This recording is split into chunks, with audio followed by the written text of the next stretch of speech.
Hai gang, Assalamualaikum. Kita berjumpa lagi di hero kita untuk Cool TV pada minggu ini. Dan kalau sebelum ini kita bawakan hero dari sudut perundangan, dari sudut undang-undang bagaimana para polis kita menyantuni masyarakat. Dan kali ini kita ingin sekali lagi membawakan kepada anda hero dalam bidang sukan. Dan kalau kita mengenai bidang sukan dan hero Malaysia, tak banyak yang boleh kita katakan, tak banyak yang sebenarnya menjadi dominan dalam bidang masing-masing.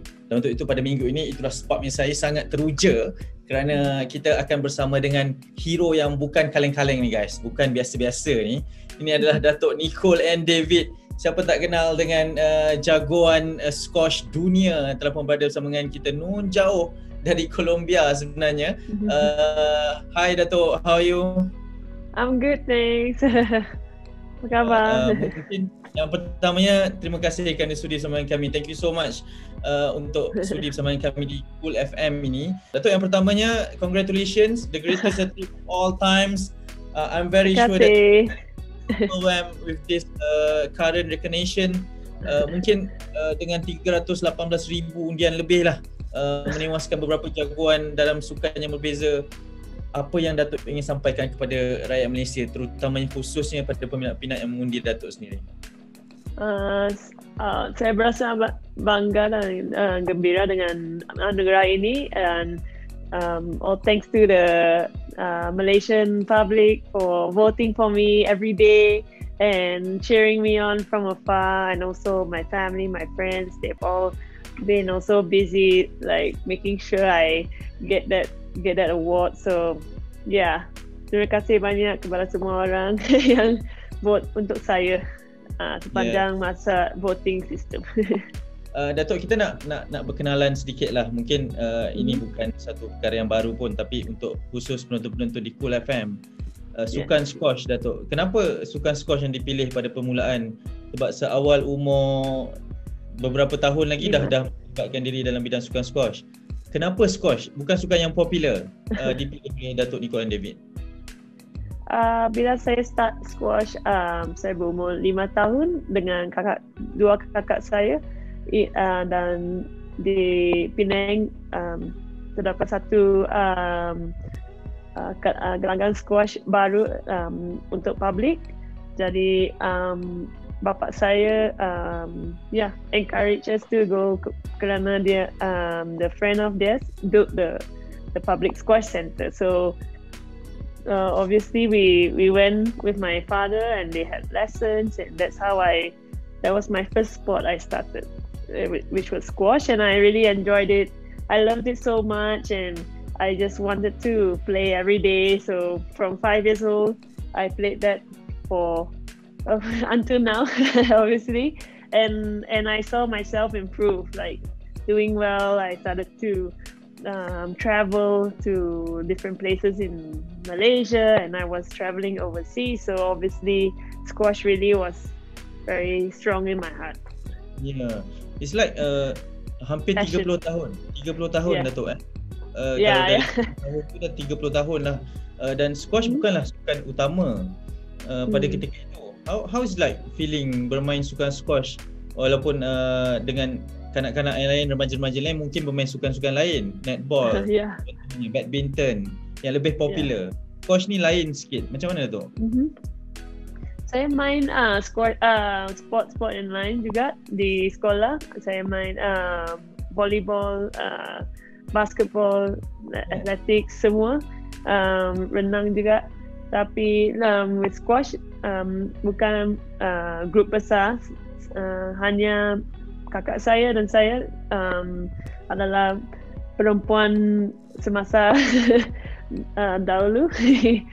Lepas tu we were just the team, the women's team, like 3 of us, and then but the team was small, but we had a very good close community in the squash in the Penang State team, and I like the atmosphere. It's very positive. My coach at the time, Miss E, she was very good with us, so she took us to places. She was and I think that's the feeling when you have the sense of community. It really makes you feel like you want to do it more. You enjoy it even more because you have everyone there supporting you.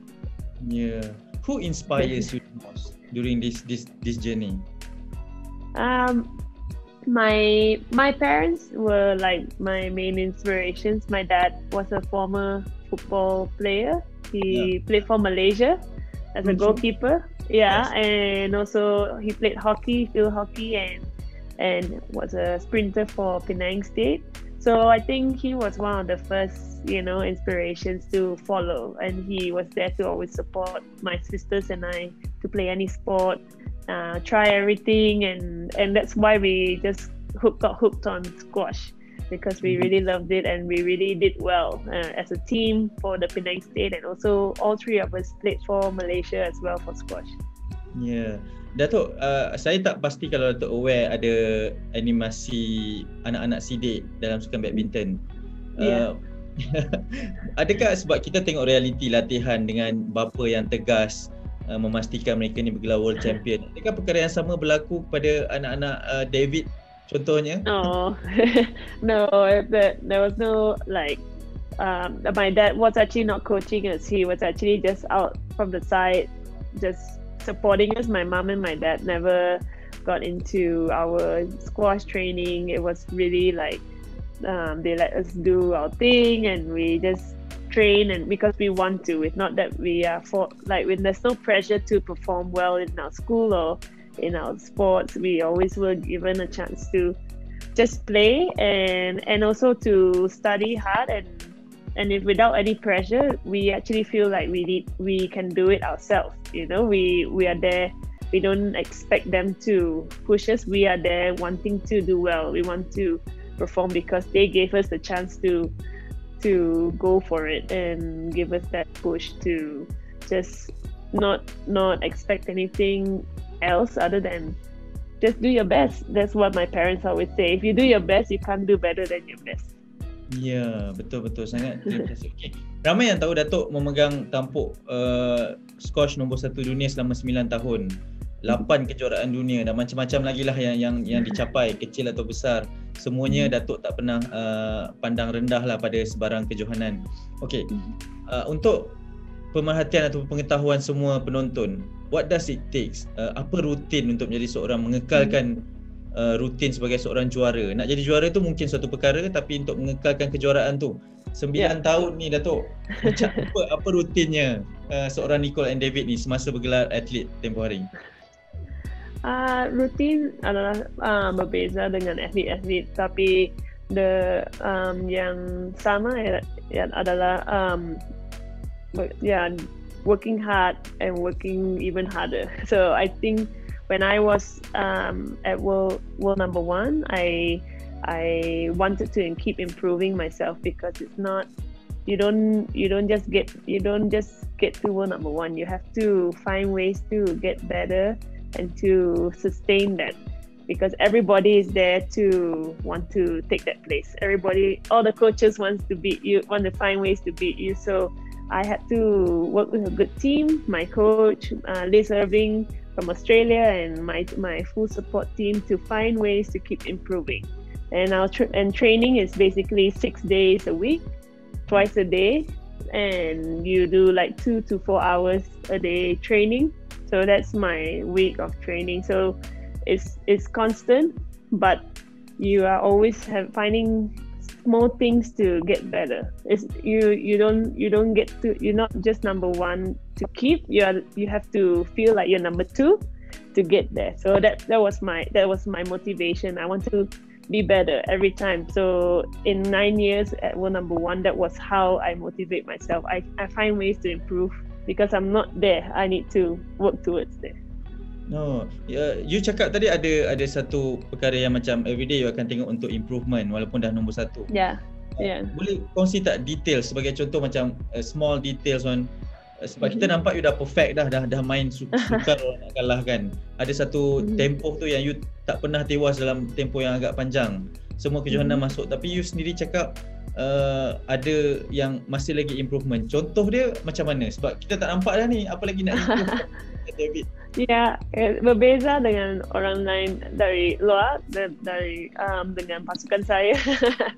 Kerana with me, I see I have a lot of things that I was technically, I had to keep working on my technique because when I was younger, I had limited technique. But then when I went to train with Liz, I had to change a lot of things. So those changes take time. And then, so it was constantly having to refine my technique. Obviously, I got to world number 1, but there's still areas to improve.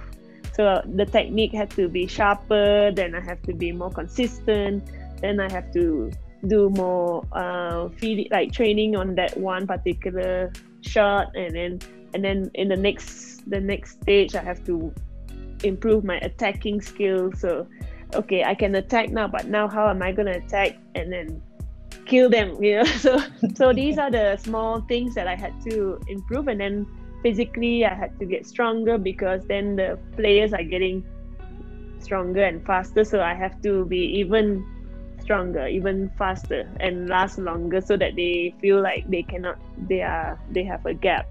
So that was my motivation to always stay at my best all the time. Yeah. Datuk, ini mungkin kita nak pecahkan rahsia sikit lah. If there's mungkin dah bersara. If there's any, apa weakness Nicole and David di dalam sukan squash? My weakness would probably be maybe sometimes not taking enough risk. Sometimes I don't take the risk that I need to take at the right time. So probably if I was a little bit more calculated, we call it calculated risk, then it would be better. But that wasn't my style. It was very hard to break that mold, but I did get better, and I did what I could. For me, I was happy that I did what I could, but those that little bit maybe is just a little extra that could be exposed by other players. I see. Bagus juga kita cakap sekarang lah supaya mereka tak tahu kan. Datuk, mengenang perjalanan karier yang panjang selama 29 tahun, tak silap saya juga, almost 30 years dalam era profesional. Bagaimana Datuk melihat, ataupun apakah detik-detik yang pertama mungkin menggembirakan, yang kedua mungkin detik sukar, pernah tak nak give up main squash ni? No, not give up. I think there are moments that, I had so many great moments, especially winning my first world title. Apabila saya berumur 22 tahun. And I was so excited to win my first ever world title and be world champion. And that's when your dreams come true. But then straight after that is when I have had a low, because I don't know what to do next, because okay, I reached my dream, I got to world number 1, I got to world champion, and now what do I do next? So I was a bit lost in the process of finding my way, and I started losing in tournaments in the next year. I lost my world number 1 position, but then very quickly I learned that in the process I can't just wait for something to happen. I have to create that. I need to to work even harder to be world number 1. So I learned very fast that okay, let's get back on track and start working again. So and then I start planning what my goals are again. So I have to reset my goals and go, okay, this year I have to work towards winning the next world title, and then every year was a plan to motivate me towards that. So I was lost, but then I found my way in the process. Saya harap squash akan berada dalam Olympic in the near future, but I think it's going to be tough, because now the priorities of the Olympic Committee, the International Olympic Committee, has changed.